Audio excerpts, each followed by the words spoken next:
Oke, Balik lagi di YouTube channel Podcast Malam Kliwon. siap. Kita lanjut untuk bacain cerita dari teman Kliwon. Kalau di video sebelumnya itu dari jauh, dari Halmahera, Ya. kita balik lagi nih ke Jakarta. Oh bro, Apaan? orang yang sama bro. Ceritanya bagus ini. Oh. Dia juga berarti. Oh, sama ya. Oh, Oke. iya. Oke. Spesial nih. Iya nih, jarang-jarang loh. Oke. Assalamualaikum warahmatullahi wabarakatuh. Waalaikumsalam. Halo para pendengar PMK. Sebelumnya gue pendengar baru nih, dan gue juga baru maraton dengerin. Oh iya, semua nama atau tempat yang gue tulis gak apa-apa buat disebutin. Kali aja teman gue juga dengerin, biar semakin menegaskan kejadian-kejadian yang bakal gue ceritain ini. Siap. Nama gue Barak. Gue berencana untuk nyeritain semua kisah hidup gue dengan mata batin yang sebenarnya berulang kali ditutup, tapi nyatanya tetap kebuka. Gue bakalan mulai sama satu kejadian yang paling ekstrim yang gue alamin. Waktu itu seingat gue tahun 2012.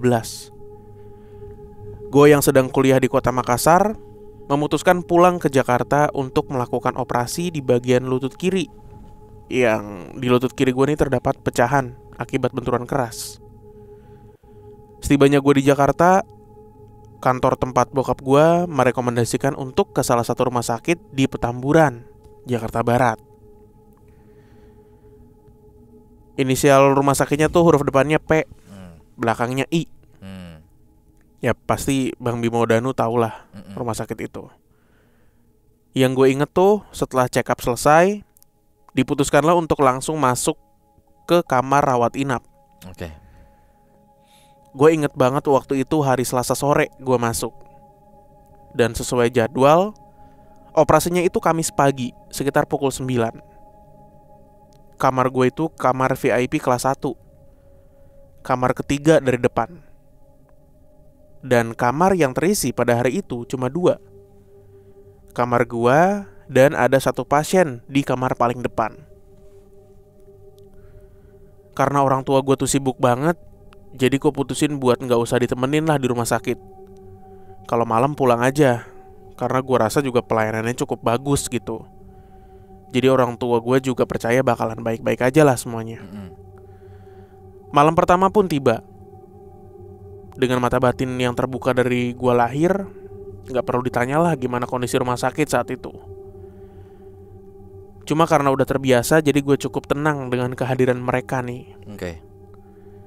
Tepat pukul 8 malam, nyokap gue pulang, dan cerita horor pun dimulai. Gue mulai mendengar suara kloset dipencet. Oh shit. Tahu sendirilah suaranya segede apa gitu ya. Gue cukup kaget tuh saat itu.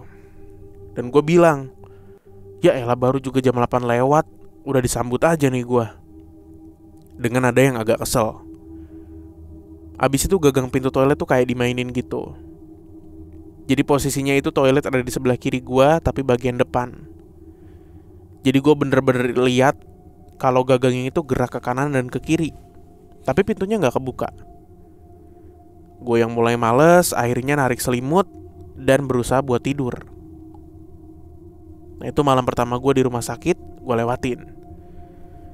Malam kedua, sama seperti malam sebelumnya, nyokap gue balik jam 8-an. Tapi setelah mereka balik, gue langsung tertidur sampai gue kebangun dan pengen ke toilet. Pas gue masuk ke toilet, gue kaget banget. Soalnya ada sosok wanita duduk persis di depan kaca. Taulah kalau toilet hotel tuh ada wastafelnya kan. Nah dia duduk di situ, di wastafelnya, sambil tersenyum dengan senyuman tipis.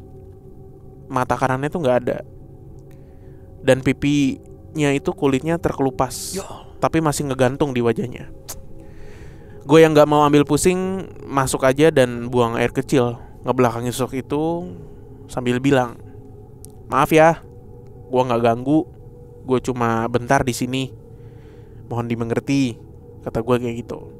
Tapi gak ada balasan apapun. Dan saat gue noleh ke belakang, sosok itu udah hilang. Nah ini nih klimaksnya. Malam ketiga, malam Jumat, gue inget banget. Setelah gue operasi, akhirnya gue sadar. Itu kurang lebih sore, jam 4-an kayaknya. Di kamar gue udah banyak banget teman-teman nyokap gue.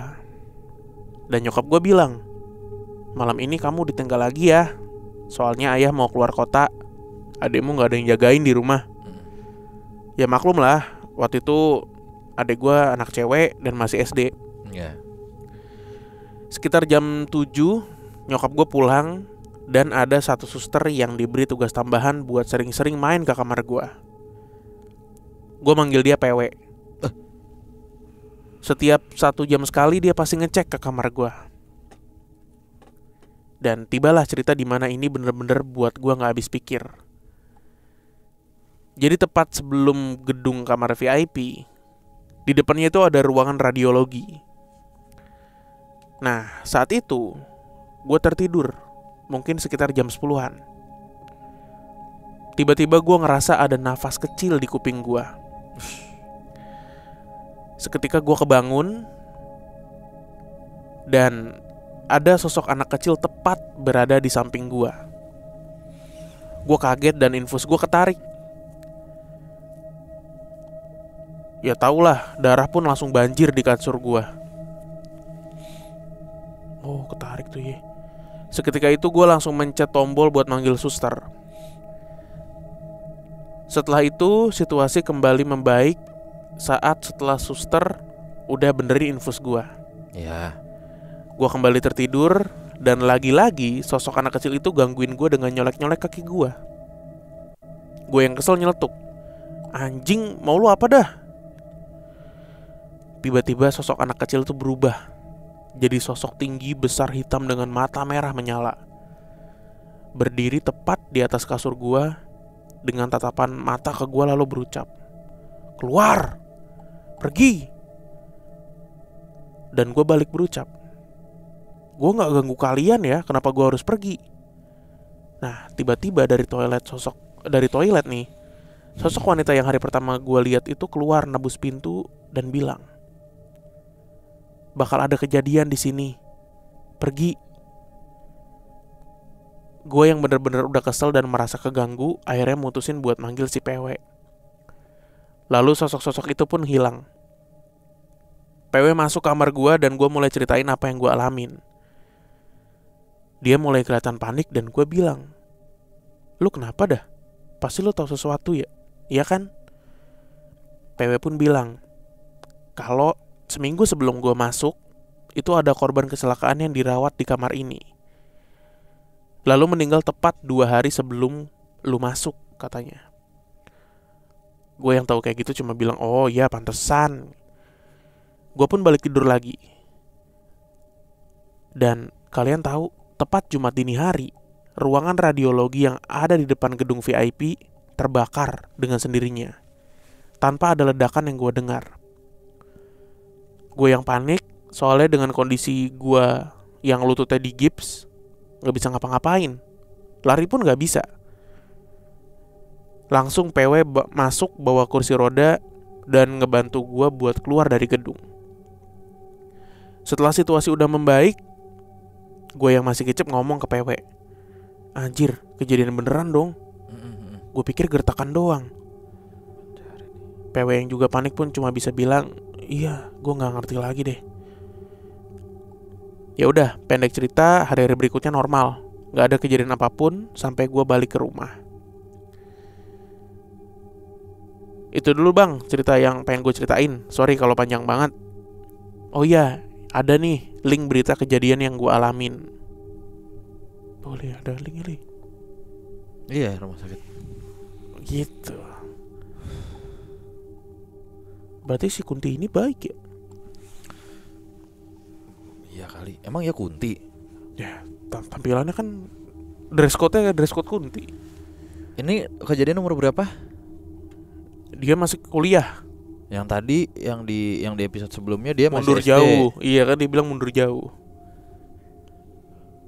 Enak banget nih. Ke Halmahera, ke Makassar ya. Ajak-ajak apa? Bapaknya bro enak itu. Iya sih. Sibuk banget. Gini deh. Dinas keluar kota mulu. Gini deh. Ini umur 26 nih sekarang nih. Dan mungkin nanti dari tim podcast Malam Kliwon akan WhatsApp atau DM. Cuman DM gak kelihatan. Gak ada IG-nya mas. Coba kita WhatsApp atau Kalau enggak dia komen lah di YouTube gitu. Atau komen ke YouTube. Kalau memang benar ya cerita ini, gue sebenarnya ada langkah selanjutnya. Apa tuh? Untuk ngundang dia cerita langsung. Bener. Untuk benar-benar tahu orangnya. Masalahnya dari awal sampai cerita kedua ini, maksudnya dari cerita pertama episode lalu kan, Mas Barak secara gamblang tuh, udah sebut aja namanya, sebut aja lokasinya, berani kan untuk nyebut-nyebut semuanya. Harusnya tidak ada yang ditutup-tutupin nih. Iya. Ayo kita undang sekarang untuk cerita langsung dan menceritakan beberapa pengalaman-pengalamannya yang lain mungkin. Karena epic nih dan disertai bukti yang valid gitu. Seru nih. Gimana Mas Barak? Terima tantangan kita? Terima traktiran kita. Banyak loh yang pengen cerita langsung sama kita. Iya ya? Nahan aja kitanya. Ya emang kagak ada waktu aja sama tempat begitu. Iya. Tapi buat Mas Barak kita kasih tempat. Ayo nih. dong. Ya kita ngobrol aja deh. Kita kepo soalnya. Kepo nongkrong doang juga nggak apa-apa. Iya nongkrong di shoot gitu. Sama soalnya respect banget gitu. Bagus. Seru-seru. Biasanya kan orang disamarkan gitu ya. Iya. Gitu. Oke. Ceritanya dan lain-lain ya. Siap, tak tunggu ya Mas Barak ya. Bisa DM ke PMK atau komen di video ini atau di video sebelumnya. Nanti kita follow up. Yes. Mantap. Jos.